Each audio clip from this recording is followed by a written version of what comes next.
ஓம் ஸ்ரீ தாரா நேயர்களுக்கு வணக்கம். இப்போ வாஸ்து வகுப்பு. இந்த வாஸ்து வகுப்பு 7ஆம் வகுப்புங்க இது. இந்த 7வது வகுப்புல நம்ம என்ன கத்துக்க போறோம் அப்படின்னா, என்ன பார்க்க போறோம் அப்படின்னா, போர்வெல். போர்வெல் அமைப்பு. போர்வெல் அமைப்பு எந்தெந்த இடத்துல இருக்கணும்? அதாவது நம்முடைய பார்வை எதன் மூலமாக நமக்கு கிடைக்கும் என்றால், அதாவது நம்ம ஒரு இடத்த பார்க்குறோம். எதன் மூலமாக பார்ப்போம்? கண் மூலமாகத்தான் நம்ம பார்ப்போம். சரிங்களா? ஒரு விஷயத்த நம்ம கேட்குறோம். எதன் மூலமாக கேட்குறோம்? காது மூலமா கேட்குறோம். உணவுகள வாய் மூலமா சாப்பிடுறோம். சுமைய தலையால் சுமக்கின்றோம். சரிங்களா? இப்படி ஒரு அமைப்பு இது இது இப்படி இருந்தா தான் கரெக்ட்டா இருக்கும் இல்லையா? நம்ம கண்ணால கேட்க முடியாது. காதால பார்க்க முடியாது. சரிங்களா? இது மாதிரி தாங்க ஒரு நம்மளுடைய வீடு அமைப்பு இருக்கு. இந்த வீட்டு அமைப்பு நம்ம ஒரு சதுரமா அமைச்சிட்டோம். சதுரமாகவோ, செவ்வகமாகவோ வீட்டு அமைப்பு அமைச்சிட்டோம். சதுரமாக இருக்கக்கூடிய மனை முதல் தரமான மனை. அதற்கு அதற்கு அடுத்ததாக இருக்கக்கூடியது பார்த்தீங்கன்னா, செவ்வகமாக இருக்கக்கூடிய மனை அதற்கு அடுத்த அமைப்பில வரும். கிழக்கு நோக்கிய மனையும், வடக்கு நோக்கிய மனையும் மிக மிக சிறப்பு. வாழ்க்கையில பெரிய லெவல்ல முன்னேற்றங்கள் எல்லாத்தையும் கொடுக்கும். சரிங்க, கிழக்கு பக்கமா இல்லங்க, மேற்கு பக்கமா இருக்கிறவங்களுக்கு வாழ்க்கை முன்னேற்றம் இல்லையா? அப்படின்னா தாராளமாக இருக்கின்றது. அந்த மேற்கு பக்கமாக இருக்கக்கூடிய அந்த மனை அமைப்பு யாராருக்கு மேற்கு பக்கமாக அமையணுமோ அவங்களுக்கு அமைஞ்சா மிக மிக சிறப்பு. யாராருக்கு தெற்கு பக்க வாசல் இருந்தா சிறப்போ அது மிக மிக சிறப்பு. சரிங்களா? இது எல்லாத்துலயுமே பார்த்தீங்கன்னா, அதான் எப்பயுமே நம்ம 1, 2, 3, 4, 5 அப்படின்ட்டு அந்த ரேங்க் குடுப்பீங்களா, அந்த ரேங்க்ல இருக்கிற விஷயத்த தரங்கள நான் சொல்லிட்டு இருக்கேங்கய்யா. இது ஒவ்வொருத்தருக்கும் ஒவ்வொரு விதமாக மாறுபடும். வாஸ்து, ஜோதிடம் இரண்டுமே பார்த்தீங்கன்னா 2 கண்கள். உடைய 2 கண்கள். அந்த 2 கண்களுமே சரியாக இருந்தால்தான் நம்முடைய செயல்பாடுகள் அனைத்தும் ரொம்ப அழகா இருக்கும். நம்ம எதுக்குங்க அதாவது இவ்வளவு செலவு பண்ணி ஒரு வீட கட்டிட்டு, நம்ம ஏங்க அதுக்குள்ள போய் உட்கார்ந்து கஷ்டப்படணும்? நீங்க நல்லா இருக்கிற மாரி சில விஷயங்கள் எல்லாமே பார்த்துக்கோங்க. ஒண்ணும் இல்லங்க, ஒரு ஒரு சாதாரண ஒரு பைக் ஒண்ணு வாங்குறோங்க. சரிங்களா? பைக் வாங்குறோம். அந்த பைக் வாங்குறதுக்கு ஷோரூம் போறோம்.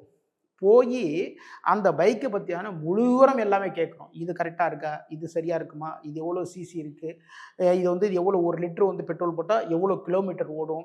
இதுல எப்படி என்னென்ன அட்வான்ஸ் செட்டப்லாம் இருக்கு? இப்ப இருக்கிற பைக்லாம் பார்த்தீங்க அப்படின்னா, அதுல அதுல அதுல ஒரு கனெக்ஷன் ஒண்ணு குடுத்துருப்பாங்க. அந்த கனெக்ஷன் நம்ம ஆன் பண்ணோம்னா, ப்ளூடூத் மூலமா நம்மளுடைய மொபைலுக்கு பார்த்தீங்கன்னா, ப்ளூடூத் மூலமா அது கனெக்ட் ஆகும். நம்ம பைக்ல போயிட்டே பேசலாம். எப்படி காருக்குள்ள உட்கார்ந்துட்டு பேசுனாங்க இல்லைங்களா? அது மாதிரி பைக்ல உட்கார்ந்துட்டு நம்ம பேசலாம். இது மாதிரியான அட்வான்ஸ் ஆன விஷயங்கள் எல்லாமே இருக்கு. அப்போ அந்த சீட் நல்ல லென்த்தா இருக்கு. எவ்வளவு கிலோமீட்டர்ஸ் குடுக்கும்? எந்த அளவுக்கு இருக்கும் இந்த பைக் அப்படின்னா, அது பத்தியான முழு தகவல்கள், முழு டீட்டெயில் எல்லாமே கேட்டுக்கிறோம். சரிங்க, இல்ல அப்படின்னா அந்த பைக் வாங்குறது நமக்கு தெரியலன்னா, நம்ம என்ன பண்றோம் அப்படின்னா, ஒரு மெக்கானிக் கிட்ட நேரா போறோம். ஐயா, நான் ஒரு பைக் வாங்க போறேன். அந்த பைக் எனக்கு கொஞ்சம் பார்த்து சரியா வாங்கி குடுங்க. நான் எது மாரி என்ன பைக் இப்போ வாங்கலாம்? எந்த பைக் வாங்குனா மெயின்டனன்ஸ் கம்மி, ஓகேங்களா? மைலேஜ் அதிகம். ஏன்னா ஏன்னா ஒரு மெக்கானிக்கு தெரியும். இந்த பைக்லாம் பார்த்தீங்கன்னா, மெயின்டனன்ஸ் கம்மியா இருக்கு.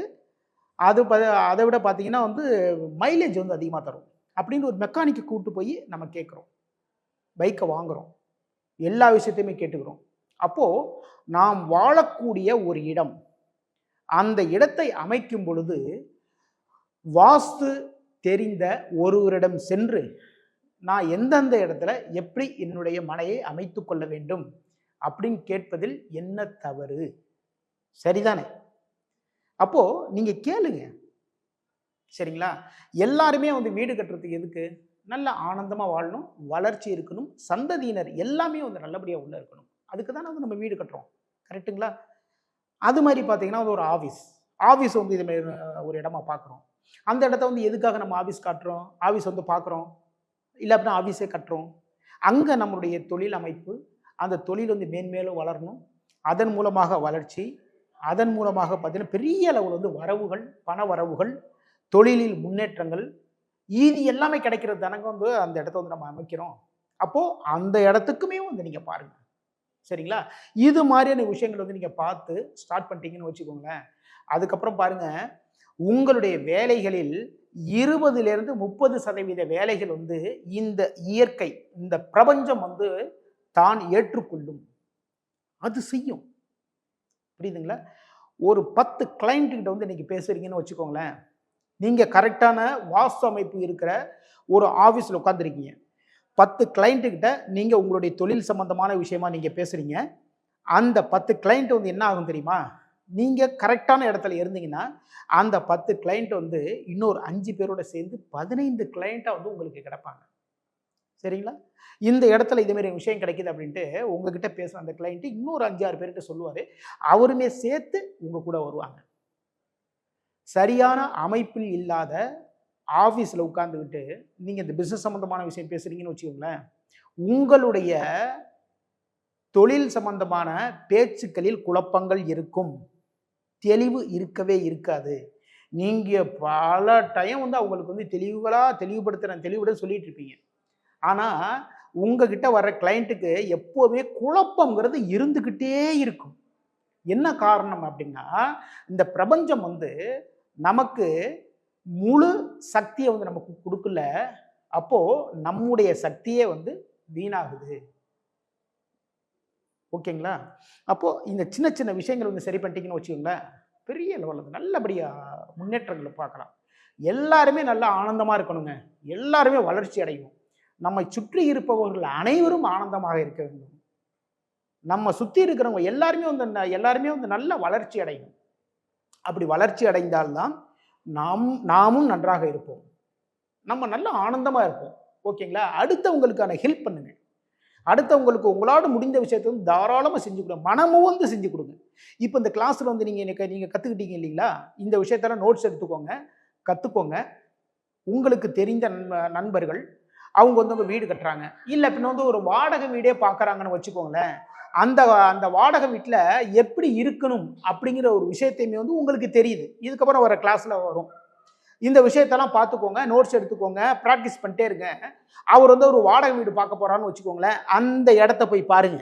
பார்த்துட்டு இந்த இடம் சிறப்பாக இருக்கா இல்லை சுமாரா இருக்கா அப்படிங்கிற ஒரு விஷயத்த நோட்ஸ் எடுத்து அதாவது பாயிண்ட் அவுட் பண்ணுங்க. பாயிண்ட் அவுட் பண்ணி உங்களுடைய நண்பருக்கு வந்து எடுத்து சொல்லுங்க. சரிங்களா? நண்பரும் நன்றாக இருக்க வேண்டும், நாமும் நன்றாக இருக்க வேண்டும், நண்பருடைய குடும்பமும் நன்றாக இருக்க வேண்டும். சரிங்களா? அப்ப எல்லாருமே நல்லா இருந்தா தான் பெரிய லெவலில் சக்சஸ் பண்ண முடியும். சரிங்களா? இன்னைக்கு இந்த கிளாஸ்ல போர்வெல் அமைப்புங்க, கடக்கால் தோன்றதெல்லாம் சொல்லிட்டீங்க. அதுக்கப்புறம் பார்த்தீங்கன்னா இதுக்கெல்லாம் வந்து தண்ணி வேணுமே. முதலாவதாக ஒரு இடம் வந்து மனை வாங்கின உடனே வந்து என்ன பண்ணுவாங்கன்னா முதலாக அந்த போர் தான் போடுவாங்க. சரிங்களா? அந்த போர் போடும் அமைப்பை வந்து நான் சொல்றேன், பார்த்துக்கோங்க. இந்த போர் அமைப்பு அதாவது நீர் ஆதாரம் எந்த இடத்துல வந்து நமக்கு அமையும் அப்படின்னா ஈசான்ய பாகம் என்று சொல்லக்கூடிய வடகிழக்கு பாகத்தில் தான் நீர் ஆதாரம் அமையும். இதுதான் மிக மிக சிறப்பான ஒரு பகுதி. நம்முடைய முகத்திற்கு கண்கள் எப்படியோ வெளிச்சம் அதாவது எல்லா விஷயத்தையும் பார்க்கறதுக்கான கண்கள், இந்த கண்கள் இருக்கிறதுனால தாங்க நம்ம எல்லா விதத்திலையுமே பெரிய லெவலில் சக்சஸ்ன்னு பெரிய லெவலில் போயிட்டு இருக்கோம். ஓகேங்களா? இந்த பார்வை இல்லைன்னு வச்சுக்கோங்களேன், நம்முடைய பயணங்களில் நாம் நினைக்கிற விஷயத்தில் வந்து எல்லா விஷயத்தையும் சாதிக்கிறது ரொம்ப கஷ்டம். சரிங்களா? பார்வை இல்லாதவர் வந்து சாதிக்கிறாங்க, நோ ப்ராப்ளம். அதை பற்றி நான் குறை சொல்லவே இல்லை. ஆனால் அனைத்து விதமாக எல்லாருக்குமே வந்து பார்த்தீங்கன்னா இந்த கண் பார்வை வந்து எப்படி நமக்கு தெளிவாக இருக்கும் பொழுது நல்ல விஷயங்கள் நம்ம பார்க்குறோம், நல்ல விஷயங்களை வந்து பண்ணுறோம், இதெல்லாம் பண்ணுறோம் இல்லைங்களா? அது மாதிரி இந்த ஈசானியம் என்று சொல்லக்கூடிய வடகிழக்கு இந்த பாகத்தில் தான் போர் போடணும். சரிங்க, இந்த பாகத்தில் எங்கே போர் போடுறது? நீங்கள் உங்களுடைய மனையை வந்து இதே மாதிரி ஸ்கொயராக இருக்கு இல்லைங்களா? இதில் பார்த்தீங்கன்னா கிழக்கு, வடக்கு, தெற்கு, மேற்கு, இதை நம்ம ஆரம்பத்தில் பார்த்துட்டோம். சரிங்களா? இப்போ இந்த ஈசானிய பாகத்திலிருந்து நேராக ஒரு கோடு போடுங்க. நேராக பார்த்தீங்கன்னா நைருதி மூலை வரைக்கும் ஒரு கோடு வரணும். இந்த நைருதி மூலை வரைக்கும் கோடு போட்டிங்க இல்லையா? நைருதி மூலை வரைக்கும் கோடு போட்டதுக்கப்புறம் இந்த கோடு அமைப்பு இருக்கு இல்லைங்களா, இதுக்குள்ளே போர் வரக்கூடாது. சில பேர் என்ன பண்ணுவாங்க அப்படின்னா கரெக்டாக ஈசானியத்தில் தான் வந்து போர் வரணுன்ட்டு அந்த ஈசானியத்தில் போய் போட்டுருவாங்க போர்லாம். ஈசானியத்தில் இங்கே போய் போரை போட்டுருவாங்க. சரிங்களா? இந்த இடத்துல போய் போரை போட்டுருவாங்க. அப்புறம் பார்த்தீங்கன்னா கொஞ்சம் தள்ளி இதுவுமே ஈசானிய பாகம் தான் சொல்லி இங்கே போர் போடுவாங்க. இந்த கோடு வருது இல்லைங்களா, இதனுடைய சென்ட்ரு பாயிண்ட் இதை பாருங்க. இது எப்படி போகுதுங்கிறத நான் சொல்லியிருக்கேன். ஈசானியங்கிறது பார்த்தீங்கன்னா, இன்னும் 100% அப்படின்னா, இது அப்படியே வந்து 0% வரைக்கும் போகும். அப்போ இந்த பகுதியில் நீங்க போட்டீங்க அப்படின்னா, இது வந்து உங்களுடைய வாழ்க்கையினுடைய வளர்ச்சியை குடுக்காது. வாழ்க்கையினுடைய வளர்ச்சியில் தடைகளை மட்டுமே குடுக்கும் இந்த இடத்துல. சரிங்களா? இத வந்து இந்த விஷயத்த வந்து என்னுடைய பூர்வமாக நான் பார்த்துருக்கேன். நான் பார்த்து உணர்ந்திருக்கேன். அந்த வீடு கட்டுனாங்க. வீடு கட்டி அதே மாரி விஷயங்கள் எல்லாமே பண்ணியிருக்காங்க. அதுக்கப்புறம் போய் பார்க்குறப்ப தான் தெரியுது, அவங்களுடைய பிஸ்னஸ் எல்லாமே வந்து ரொம்ப டல்லாச்சு. எல்லாமே விட்டுட்டு வேற மாரி போயிட்டாங்க. அந்த வீடையுமே வந்து வித்துட்டாங்க. அதே மாரி அமைப்பு வந்தது. சரி, ஒரு வீடு வந்து ஒரு ஃபேமிலி இருக்காங்க. இருந்து நல்ல சந்தோஷமா இருக்கிறதுக்கு வீடு கட்டினாங்க. அவங்க இது மாரி போனாங்கன்னு சொல்லி வந்து ஒரு ஆராய்ச்சி பண்ணுவோம் இல்லைங்களா? அப்படி இருக்கிற அந்த வீட்ல போய் வந்து ஒரு ஆராய்ச்சி பண்றோம். என்னென்ன தவறுகள் இருக்கு அப்படிங்கிறத பார்த்தா, மெயினான தவறு வந்து இந்த தவறு இருந்தது. சரிங்களா? அப்போ இந்த மைனஸ நோக்கி போகுது. அப்போ உங்களுடைய வளர்ச்சி வந்து எப்படி இருக்கும்? ஆரம்பத்தில நல்லா இருக்கிற மாதிரி இருக்கும். அதுக்கப்புறம் பார்த்தீங்கன்னா, எப்படி 100ங்கிறது நல்லது தானே! சரிங்களா? அடுத்தது பார்த்தீங்கன்னா 99, 89, 79, 69, லாஸ்ட் பார்த்தீங்கன்னா 9, 0ல போய் முடிஞ்சிடும். ஓகேங்களா? அப்போ நம்மள வந்து 0வ நோக்கி கூட்டிட்டு போயிடும். சரிங்க. அது மாரி பார்த்தீங்கன்னா, ஈசானியத்திலயும் வந்து அந்த சென்ட்ரலையும் வந்து நம்ம போர் போடக்கூடாது. எங்க போடணும் அப்டின்னா, இந்த பாகம் இருக்கு இல்லைங்களா? இது வந்து ஈசானியங்க இது. இந்த இடத்த வந்து நம்ம விட்டுடணும். இதுலேருந்து பார்த்தீங்கன்னா, ஒரு 4 அடியும் வச்சுக்கோங்களேன். 4 அடியும் வந்து 4 அடியோ, இல்ல அப்படின்னா வந்து 5 அடிகளோ விட்டுடணும். ஃபர்ஸ்ட் பாகத்த விட்டுடணும். அதற்கடுத்ததாக இருக்கக்கூடிய இந்த பாகம் வரைக்கும் வந்து நம்ம போகலாம். சரிங்களா? இதுக்கு மேல இந்த பாதி இதுக்கு மேல வந்து அமைப்பு இல்லங்க. இந்த இடம் வரைக்கும் போடலாங்க அப்படின்னா தாராளமா போடலாம். இந்த பாதிக்கு மேல வந்து நம்ம போகக்கூடாது. இது பாதிக்கு மேல போகும்போது, இது வந்து என்ன அமைப்பு குடுக்கும்னா, இது வந்து இது நீசத்தை நோக்கி போகும். இதுவுமே அந்த நீசத்தை நோக்கி போகும். அது மாரி இந்த பக்கம் கிழக்கு பக்கத்துல வந்து நம்ம போர் போடுறோம். இங்க தான் போடுறதுக்கான வாய்ப்பு இல்லங்க. சரிங்க, கிழக்கு பக்கமா வந்து நம்ம போர் போட்டுக்கலாமா? தாராளமா போட்டுக்கலாம். கிழக்கு பக்கத்துலயும் பார்த்தீங்கன்னா, பாதி வரைக்கும் தான் வந்து நமக்கு அலவுடு. இதுக்கப்புறம் பார்த்தீங்கன்னா நீசம். நீசத்தை நோக்கி போகும். ஏன்னா அக்னியை நோக்கி போகுது இல்லைங்களா? நீசத்தை நோக்கி போயிடும். அப்போ ஈசானியத்துல வந்து ஒரு 4 அடியோ, 3 அடியோ வந்து விட்டுடுறோம். விட்டுட்டு அங்கேருந்து பார்த்தீங்கன்னா, இந்த அளவுல பாதி அளவு வந்து ஃபர்ஸ்ட் நோட் பண்ணிக்கோங்க. இது பார்த்தீங்கன்னா வந்து ஒரு 20 அடி இருக்குன்னு வச்சுக்கோங்களேன். 20ல 10 அடிக்கு கோடு போட்டுக்கோங்க. ஃபர்ஸ்ட் ஆரம்பத்துல வந்து ஒரு 3 ஃபீட் விட்டுருங்க. இதுக்கப்புறம் பார்த்தீங்கன்னா, போர் இங்க போடலாம், இங்க போடலாம், இங்க போடலாம், இங்க போடலாம். வரிசையா வந்து எங்க வேணாலும் போடலாம். ஓகேங்களா? அது மாரி பார்த்தீங்கன்னா, இந்த இடத்துலயும் பார்த்தீங்கன்னா பாதி அளவு. சரிங்க. இத மாரி வந்து போர் போடுறோம். போர் போட்டாச்சு. இப்போ இதனுடைய அமைப்பு வந்து எனக்கு தெற்கு பக்கமாக தான் இருக்கிறது. அப்படி இல்லன்னா மேற்கு பக்கமாக தான் வருது. நீங்க வீட்டுக்குள்ள வந்து போர் போடுற மாரி நீங்க சொல்றீங்களே அப்படின்னா, தாராளமா போடுங்க. வீட்டுக்குள்ள அதுக்கு ஒரு அமைப்பு வந்து அதுக்கு ஒரு இடத்த வந்து ஒதுக்கி குடுத்துருங்க அதுக்கு. சரிங்களா? தாராளமா வைக்கலாம். வீட்டுக்குள்ளேயே இந்த போர்வெல் வந்து வச்சு தாராளமா வைக்கலாம். இல்லங்க, வீட்டுக்குள்ள வந்து எப்படிங்க திரும்ப வந்து நம்ம நம்ம அந்த இதெல்லாம் வந்து எடுத்து நம்ம செட் பண்றது எப்படி இருக்கு? எப்படிங்க பண்ண முடியாது அப்படின்னா, அது சரியான விஷயம் தான். அப்போ இந்த இடம் பார்த்தீங்கன்னா வந்து ஒரு 2 ஃபீட்டோ, 3 ஃபீட்டோ வந்து ஒரு கேப் விட்டுருங்க இந்த இடத்துல. சரிங்களா? அதுக்கப்புறம் பார்த்தீங்கன்னா, அதாவது வீடு கட்டுறதுக்கான லேண்டா வந்து இந்த இடத்த வச்சுக்கோங்க. இந்த இடத்த வந்து ஒரு 3 ஃபீட் வந்து கேப் விட்டுருங்க. ஒரு கிழக்கு பக்கமாக காலிமனை இருப்பது மிக மிக சிறப்பு. கரெக்ட்டுங்களா? அது மாரி பார்த்தீங்கன்னா வந்து இந்த பக்கமே வந்து நமக்கு வாசல்ல வந்து இந்த அமைப்புலாம் வருது. இந்த பக்கமே வந்து கரெக்ட்டா வரல. அப்டின்னா, இந்த பக்கமே வந்து பார்த்தீங்கன்னா வந்து ஒரு 3 ஃபீட் வந்து கேப் விட்டுருங்க. அப்போ வடக்கும், கிழக்குமே பார்த்தீங்கன்னா, நமக்கு காலி மனையா வந்துருது. வடக்கு, கிழக்கு வந்து காலி மனையா வர்றது மிக மிக சிறப்பு. காலி இடம் வந்து இந்த பக்கம் தான் விடணும். கரெக்ட்டுங்களா? இப்படி காலி இடம் வந்துட்டுனா, வளர்ச்சிகள் பெரிய லெவல்ல இருக்கும். நல்ல பொருளாதார வளர்ச்சி இருக்கும். நல்ல வளர்ச்சி நல்லபடியா இருக்கும். அற்புதமா வரும். அதை விட என்னன்னா வந்து இந்த பக்கம்லாம் பார்த்தீங்கன்னா, நீர் ஆதாரத்தை வந்து இந்த சைடு வச்சுட்டீங்கன்னு வச்சுக்கோங்களேன், பொருளாதாரத்தில் மிகப்பெரிய முன்னேற்றங்கள் எல்லாமே உங்களுக்கு குடுக்கும். அப்போ இந்த பக்கத்துல வந்து அந்த 2 ஃபீட் இல்ல அப்படின்னா 3 ஃபீட் கேப் விட்டுருங்க. கேப் விட்டுட்டு இதுக்குள்ள வந்து உங்களுடைய மனைய வந்து இதுக்குள்ள போட்டுக்கோங்க. ஓகேங்களா? இந்த இடத்துல வந்து உங்களுடைய மனையினுடைய அளவுகள் வந்து இந்த இடத்துல போட்டுக்கோங்க. இந்த கேப்பே வந்து பார்த்தீங்கன்னா, இதுக்கு அடுத்ததா வந்து காம்பவுண்ட் வர மாரி வச்சுக்கோங்க. கரெக்ட்டுங்களா? இதே மாரி வச்சுட்டீங்கன்னா மிக மிக சிறப்பு. நல்லபடியா நம்முடைய அந்த அந்த நீருடைய தன்மை இருக்கு இல்லைங்களா? நீருடைய தன்மை மாறாது. அந்த நீர் மேலாண்மை வந்து எப்பயுமே இருந்துட்டே இருக்குங்க. சில வீட்லாம் பார்த்தீங்கன்னா, போர்லாம் போடுவாங்க. போட்டு கொஞ்ச நாள்ல பார்த்தீங்கன்னா, தண்ணி ஓரளவு வந்துகிட்டே இருக்கும். அப்ப பார்த்தீங்கன்னா டோட்டலா டவுன் ஆயிடும். டோட்டலா டவுன் ஆயிடும். பெரிய லெவலில் தொல்லைகள் கொடுத்துரும். புரியுதுங்களா?